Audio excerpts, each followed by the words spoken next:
Hello everyone, welcome to Spyro the Dragon.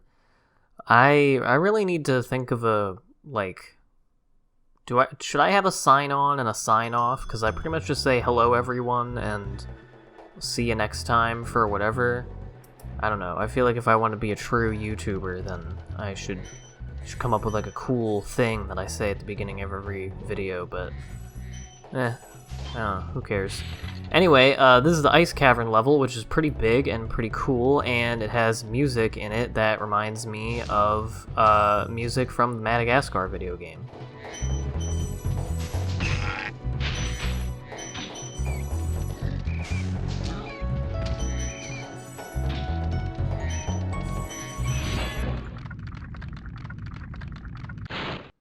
A word of caution, little one. Wait until you grow big, like me, before charging those large enemies. Once again, the dragon character's telling you how to deal with an enemy that you've already passed, or, just in general telling you how to deal with a situation that you've already dealt with, probably. Unless you just went past the big guy, but, I mean, there are only two moves that you have in this game. I think you figure it's one or the other, and you fought other big things that you can't charge into, but you have to burn, so... I don't know. But yeah, I got these big boys. I don't know why I was just pressing up against the little, thing there. I don't know what it's called.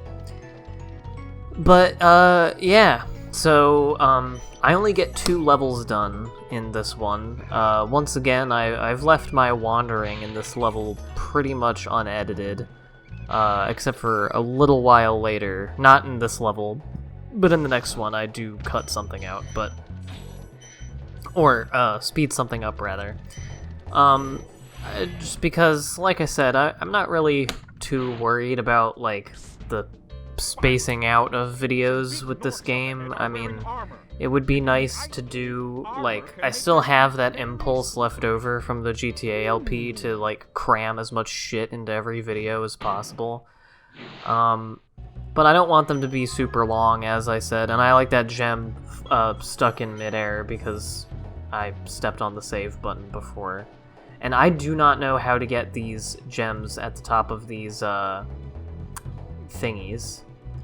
And this is not the way you're supposed to do this. At least it doesn't seem like it. I have tried it many times before off screen and it's never worked. But I have tried it the way that I do it later and it worked both times. So I just wanted to try it this time to see if I could do it this way, but no such luck, and immediately forget the advice of the dragon right before me. I'm awesome. Because I didn't recognize the armor there. And you gotta be careful with those metal... I always think they look like anvils, but I know that that's not what they are supposed to be. I think they're supposed to be like chests, or just boxes or something. I'm gonna call them chests. But yeah, the metal chests, you have to bash into them. You can't burn them because they're metal. And you gotta be careful when they're right on the edge of a, cliff or whatever, because you can very easily fuck yourself. So I just, get up right next to it and just tap square and just do a little punt forward. But yeah, I don't know how to get, and I didn't even notice them at all on my first playthrough. But there are gems on top of those little light fixtures in some parts. There's not too many of them, but I believe after I go through this whole level, I get pretty much every gem that I could see, and I think those are the only ones missing, so if anyone wants to tell me how to get them, or if I, just go out of my way to look it up and find out, because, I mean, if it's literally you just jump up to them, then I'm gonna be pissed. If you have to fly down to them from higher ground every time, that would be annoying, but, I mean, I guess that's doable. I just feel like I would definitely fuck it up.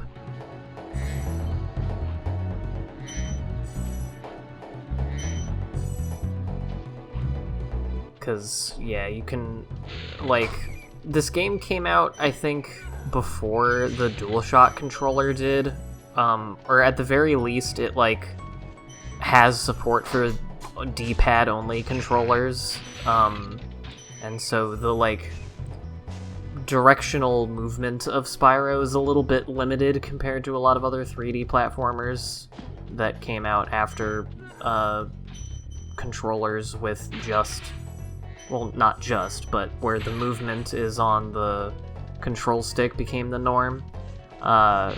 So you kind of got to be careful with some of these jumps and like being near the edges, because you can be, you know, turning the control stick in a direction that you think is safe to be walking in, and then Spyro will decide, I'm actually gonna die now. So that's why I do a lot of precarious stopping and moving the camera. And moving the camera in general, just because it uses the triggers, is just very slow. So you kind of got to take your time with it. You've done well, Spyro. Some dragons thought you weren't ready, but I knew they were wrong. I'm ready, all right. Ready for what? It's a silly exchange. I think that was another Clancy Brown dragon. I looked at the IMDb page for this game, and yeah, Clancy Brown is credited with playing like 25 of the dragons or something. And yeah, I hear more of these, and this is when I actually noticed them, and I don't know how you're supposed to get them. It looks like it should be just as simple as you jump up and either you collect them or Sparks gets them, but I tried to like jump near them and Sparks doesn't do anything. Yeah, like, I don't know. And, yeah. This is what I was talking about, especially with the jumping, because something that I'll do a lot in this game is I'll hit the jump button, and then, like, I'll try to move out of the way, and I'll hit X again to try to, like, after I land, I correct myself. But instead I'm still in the air, so I just do the flying, and then I fall into an abyss. And let me see, do I go to the left there? Okay, no, I don't know if I end up going back there, but there is something in that other direction that I just, yeah, there's at least some gems. I guess I don't do it, at least not yet. So yeah, here's two things. I don't think I end up getting them. I think you can just, they're one of many platforms that you can just fly to. Oh, I guess I do go over here. And I guess it's just one gem. I thought that I saw like a whole other section there that I missed, and I was like, god damn it. Yeah, so obviously this is where you can exit the level if you want, but we have some other things to do. So trying to find out exactly where, just backtracking basically to that place with the dragon that told us about the Norks with the armor.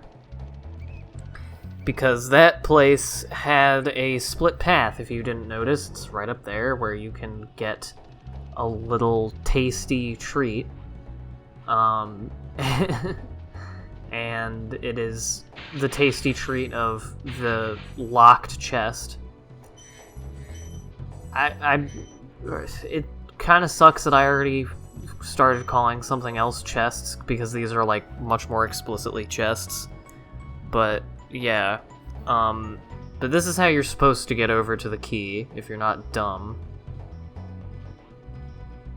And yeah, it's pretty easy from there, but then you gotta do all the backtracking again. And this is me forgetting that Sparks doesn't pick up the key for you, which is, I mean, I guess it makes sense, but I just think it's dumb.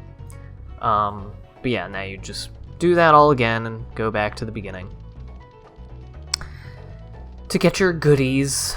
But yeah, there's those. There's the little red and yellow like boxes They look like they're chests, but not in that sort of way. They're like trunks almost. It's weird. And then there's the metal ones, and then there's the metal ones that have that are bolted shut, and you can't smash them or burn them.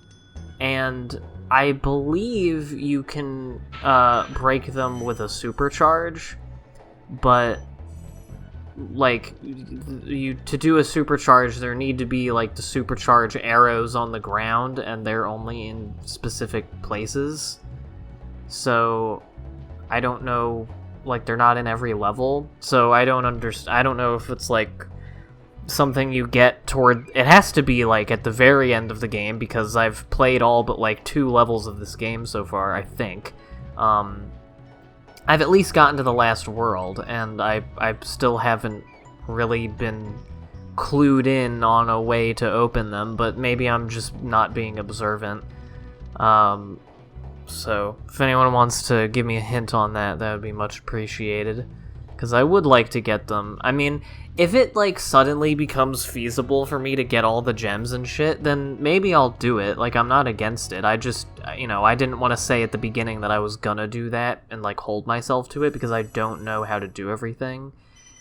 And if the way to get everything, because I know 100% isn't actually completing the game. You can get 120% to get full game completion, as far as I'm aware. I don't really know what the point of that is. I don't, like I said, I'm not a Spyro expert. This is a little bit different from most, if not all, of the major games that I've LP'd so far, because those are all ones that I had a lot of experience with, and at the very least knew how to do pretty much everything. In terms of where to find stuff and what you have to do in order to do things, it doesn't mean I did them, but I generally know. But yeah, bleh. This one's different. I didn't know what I was trying to say for a second there.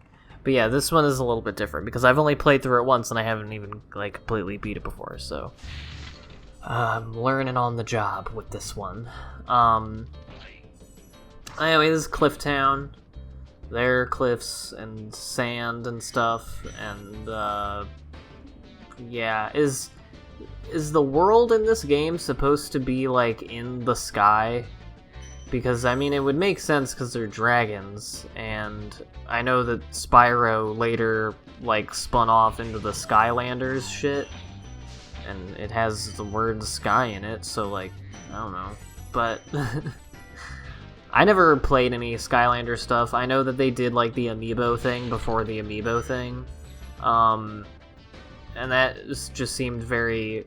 It seemed, from what I've seen of the other Spyro games, the PS1 ones all, are pretty similar in the formula and whatnot, but they have, cool stuff. But a lot of the, later on ones for the PS2 and stuff seem to have, very little... And I've seen a lot of people criticize them for not having much in the way of expanding the game past the kind of stuff that you see here. In terms of gameplay and levels and stuff. And so I feel that whole thing with, the toys, and you put them on your controller or whatever, and they become a thing in the game, whatnot. I feel that was mainly just a means of, trying to revive a kind of, creatively stagnant series. But I'm not a spirologist, so I'm not gonna talk like I have any authority on that subject, but it's just something I've heard and noticed. How's a dragon supposed to flame metal armor anyway? Remember, Spyro, flame won't harm metal, but charging with your horns, that should do the trick. I really like the sounds in this game. I especially like the sound of the dragons coming out of the... I get, crystals or whatever. I feel like they're crystallized, right? They're in, little thingies. But, I like that little cracking noise that happens when they're coming out of them. It's just very crunchy, and I don't know, lots of the sounds in this game are very crispy and nice. And I don't think anyone's said any button prompts in this episode yet, but in the last one, when I was watching over it, I remembered I heard one of the characters be like, press the X button to do this or that. And I was like, oh yeah, like, that's something that's cool about console-exclusive games, is that if you want, you can have the characters actually say the buttons that you're gonna press when they're telling you how to do things. And that's always neat because, I don't know, it's obviously makes no sense in the context of, like, a story that they would be like, you know, Spyro, press the X button, you know, with the controller that you use to control your own body. But like, you know, from a playing the game perspective, it's just nice when they can actually say with their voice what you're doing instead of just being like, press the button, and then like in the subtitles it says the buttons or whatever. Or you have stuff like Madagascar and, I mean, other games too, but I'm just a baby, so that's the only game that I can think of that does this, where they call stuff the action button, or the jump button, the attack button, etc. And, like, I don't know, it's not a flaw when games do that, but it's neat it's an added bonus when they can actually say the button prompts, in my opinion. And I like these ladies with the big pots. They're cooking up dope in the crock pot, and I call them Big Mamas. I don't know what their actual enemy name is, but that's what I call them because they look like Big Mamas. I don't know why, but that dragon, his vibe makes me think that his name is Connor. I know it's not, but he looks like a Connor to me. I've never really paid attention to the names of the dragons in this. I wonder if there's any sort of, like, theme in all the different worlds or whatnot. I mean, I don't think there are, because they're either, like, you know, sort of mythical or fantastical sounding names that have existed before, or they're just, like, you know, Korglor or something, just, like, random bullshit. Oh. I didn't even notice that that's what that did, like, when I was playing it. I thought that you just set off the firework and it landed there and blew up. I didn't know it blew up the thingy. Okay, is that how you blow them all up? There's a firework somewhere, you have to shoot at them? Okay, see, we're learning. This is good. And yeah, speeding this part up because you didn't need to see me do all this shit again. You really didn't need to see me do this either, but I'm collecting gems. It's gameplay, you know. But we still have a whole other section of the level all the way over here, and this is one of the most precarious flying bits ever. It really doesn't look like you're gonna make it, but if you know, pressed X at the top of your jump, then you should be fine. And here's these annoying-ass birds. They are not just annoying because they fly at you and they're huge, and it's kind of hard to tell sometimes, like, where they are in 3D space when you're trying to burn them. But also, yeah, sometimes their gems get stuck on their little thingies, which are just too tall for you to get on.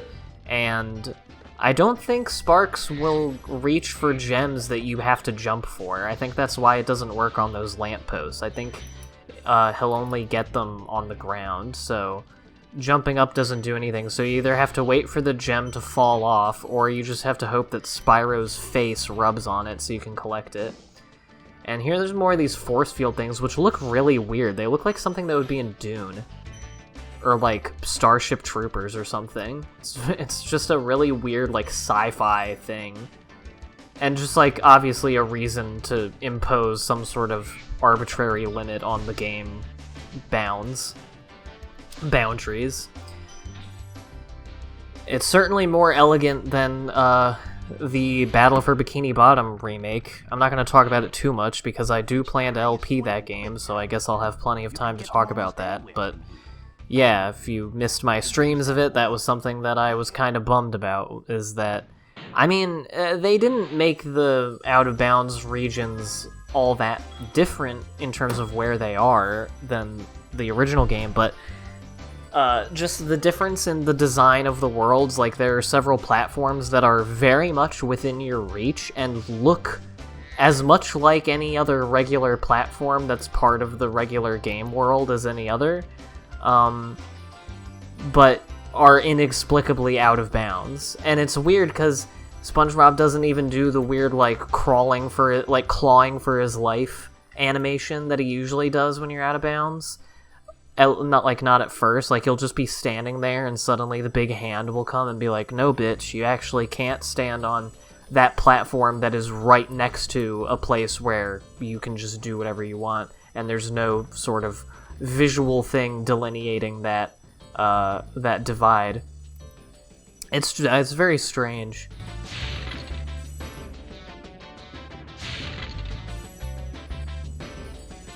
Anywho, we're coming up on the end of the level here, just kind of getting the stray gems and all that jazz. But